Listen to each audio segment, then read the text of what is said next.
Hi hello అందరూ ఎలా ఉన్నారండి? బాగున్నారా? నేను కూడా బాగున్నాను.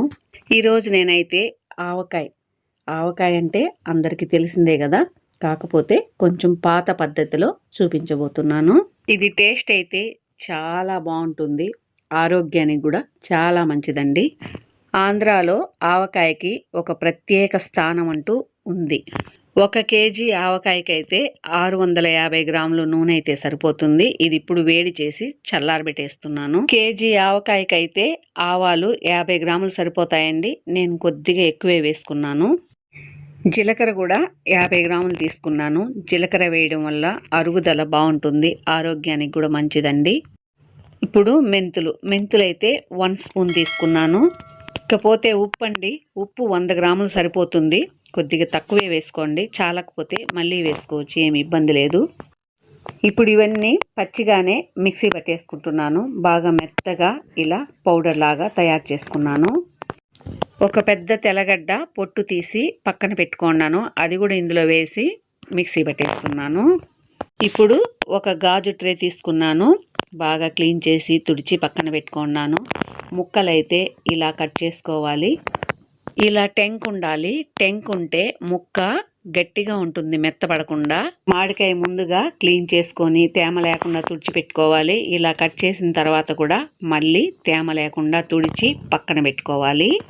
ఆయిల్ అయితే కాంచి పక్కన పెట్టుకున్నాం కదా, అది కూడా బాగా చల్లబడిపోయిందండి. అమ్మమ్మ నానమ్మ కాలంలో ఆయిల్ కాంచరు, పచ్చి ఆయిలే పోస్తారు. ఎందుకనేది తర్వాత చెప్తాను. ఇప్పుడు ఇందులో 100 గ్రాముల వరకు పచ్చిమిర్చి క్లీన్ చేసి తుడిచి పక్కన పెట్టుకున్నాను, అది కూడా ఇందులో వేసి కలిపేస్తున్నాను. తేమ ఉండకూడదు. తెల్లగడ్డలు అయితే మొత్తానికి 100 గ్రాములు అవుతుంది. 50 గ్రాములు ముందే యూస్ చేసుకున్నాను, 50 గ్రాములు ఇందులో వేసేస్తున్నాను. ఒక పెద్ద స్పూన్తో పసుపు 1 స్పూన్ వేసాను. ఇప్పుడు అది కూడా వేసేసాను. ఇప్పుడు కాచి చల్లారి పెట్టుకున్న ఆయిల్ అయితే ఒక గరిటె వేసి కలిపేస్తున్నాను.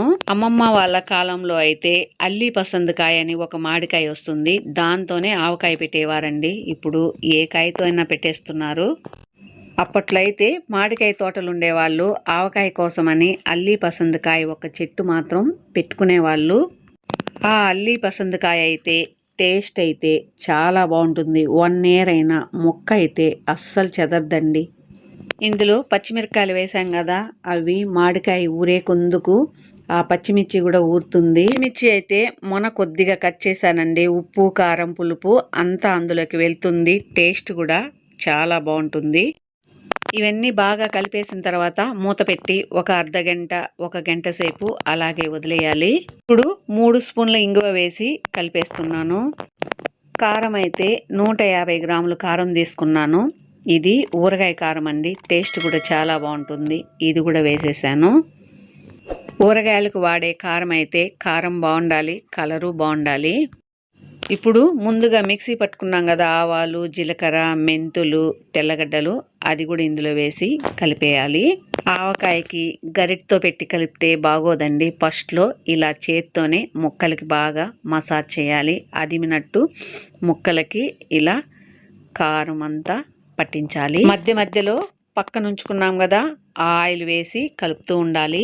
పూర్వకాలంలో అయితే ఆవకాయ జాడీలకైతే ప్రత్యేక స్థానం ఎక్కడో తెలుసా? దేవుడి రూమ్లో అండి. ఎక్కడంటే అక్కడ ఆవకాయ జాడీలు పెట్టరు. విలేజ్లో అయితే దేవుడి రూమ్లో ఒక తిండిలాగా వేసేవాళ్ళండి. ఆ తిండి పైన జాడీలు పట్టే విధంగా అయితే ఆ తిండి అరేంజ్ చేసుకునేవాళ్ళు. ఆవు పేడలో వేపాకులు, కొద్దిగా పసుపు, తర్వాత కర్పూరం, పచ్చకర్పూరం వేసి ఆ తిండినైతే నీట్గా అలికి పెట్టేవాళ్ళు. ఇక ఊరగాయల దేవుడి రూమ్లో పెడతామనంగా అలా రెడీ చేసి పెట్టుకునేవాళ్ళు.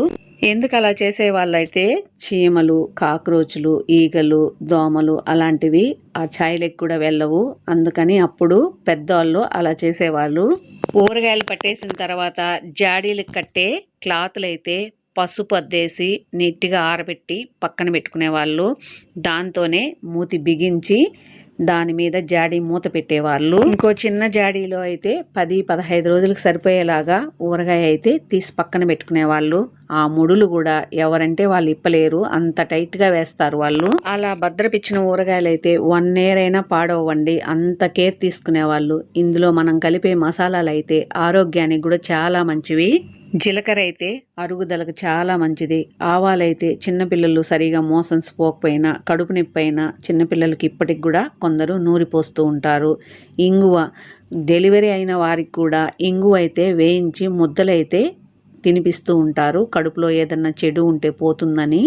ఇక మెంతులండి, లేడీస్ ప్రాబ్లమ్స్ ఏదైనా ఉన్నా మోకాల నొప్పులకి చాలా మంచిది. వాళ్ళ ఆరోగ్య చిట్కాలైతే పెద్దవాళ్ళకి చాలా ఉన్నాయి కారణాలు. నాకు తెలిసిన ఇన్ఫర్మేషన్ అయితే నేను చెప్పాను. పెద్దోళ్ళు అయితే ఇంకా క్లియర్గా చెప్తారు. అంతా బాగా కలిపేసి మూత పెట్టేసి పక్కన పెట్టేసుకున్నాను కదా. ఇది ఫస్ట్ రోజు అండి. ఫస్ట్ రోజు అయితే ఇలా వచ్చింది. మధ్య మధ్యలో ఉదయం సాయంత్రం దీన్నైతే కలుపుతూ ఉండాలి. ఇక మీకు ఆయిల్ గురించి చెప్తానన్నాను కదా. ఆయిల్ అయితే అప్పట్లో ఊరగాయలు పడతారనేటప్పుడు వాళ్ళు ఫ్రెష్గా గానుగులాడించుకునేవాళ్ళు. పప్పుల నూనె అయితే మనం సొంతంగా గానుగాడిచ్చింది అయితే కాంచాల్సిన అవసరం లేదు. అలా పచ్చిదే యూస్ చేసుకోవచ్చు. ఇక మంచి నూనె విషయానికి వస్తే మంచి నూనె గానుగాడిచ్చింది అయితే ఒకలాంటి వాసన వస్తుంది. అందుకని వాళ్ళు ఉడకబెట్టి తీసేవాళ్ళు. నువ్వులనైతే రోట్లో వేసి దంచి ఉడకబెట్టి పైన వచ్చే ఆయిల్ని తీసి పక్కన పెట్టుకునేవాళ్ళు. అదైతే ఊరగాయలకి టేస్ట్ చాలా బాగుంటుంది. నడుము నొప్పులకు కూడా చాలా మంచిది. ఆరోగ్యానికైతే చాలా చాలా మంచిదండి. ఇప్పుడిక ఇది రెండో రోజు ఊరగాయ అండి. ఎంత బాగా వచ్చింది కదా. ఈ ఊరగాయ మినిమం 3 రోజులు ఊరితేనే టేస్ట్ సూపర్గా ఉంటుంది. మీకు ఉప్పు కారం ఏదైనా తగ్గినట్టు అనిపిస్తే ఈ టైంలో కూడా వేసుకోవచ్చు. ఇప్పుడు మనం వాడే ఆయిల్స్ అయితే ఆరోగ్యానికి అంత మంచివి కాదంటారు. కాబట్టి నేను కాంచి చల్లారబెట్టి యూస్ చేస్తున్నాను. ఏదన్నా డస్ట్ ఉంటే పోతుంది. ఏ ఊరగాయలు మీరు పట్టినా దానికైతే సాల్ట్ యూస్ చేయకూడదండి. సాల్ట్ యూస్ చేసినా కూడా టేస్ట్ మారిపోతుంది, కలర్ మారిపోతుంది. కల్లుప్పే యూస్ చేయండి. టేస్ట్ కూడా బాగుంటుంది, ఆరోగ్యానికి మంచిది.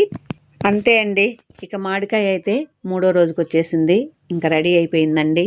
అన్నీ కరెక్ట్గా సరిపోయినాయండి. ముక్క కూడా కొద్దిగా ఊరింది. గుమగుమలాడుతూ ఆవకాయ అయితే రెడీ అయిపోయిందండి. ఈ ఆవకాయలు ఎప్పుడు ప్లాస్టిక్ డబ్బాలో ఎక్కువ రోజులు నిల్వ ఉంచుకోకూడదు. కావాలనుకుంటే గాజు బాటల్ యూస్ చేసుకోవచ్చు. ఇండియాలో అయితే ప్రతి ఒక్కరి ఇంట్లో జాడీలు ఉంటాయి. జాడీలలో అయితే ఇంకా మంచిది. దీనికోసం నేనైతే గాజు బాటళ్ళు క్లీన్ చేసి తుడిచి పక్కన పెట్టుకున్నాను. ఈ ఊరగాయ అంతా ఇందులో వేసేస్తున్నాను. అంతే అండి. మీ విలేజ్లో మీ అమ్మమ్మ వాళ్ళు కానీ మీ నానమ్మ వాళ్ళు కానీ మీ చిన్నప్పుడు వాళ్ళు ఎలా తయారు చేసేవాళ్ళు, ఎలా భద్రపించేవాళ్ళు, ఎంత కేర్ తీసుకునేవాళ్ళో కామెంట్ బాక్స్లో అయితే తెలియజేయండి. మీరు కూడా ఒకసారి ఇలా తయారు చేసుకొని మీకు ఎలా వచ్చిందో కామెంట్ బాక్స్లో తెలియజేయండి. నా వీడియోస్ మీకు నచ్చినట్టయితే లైక్ చేయండి, షేర్ చేయండి, సబ్స్క్రైబ్ చేసి సపోర్ట్ చేయండి. ఓకే అండి, నెక్స్ట్ వీడియోలో కలుద్దాం.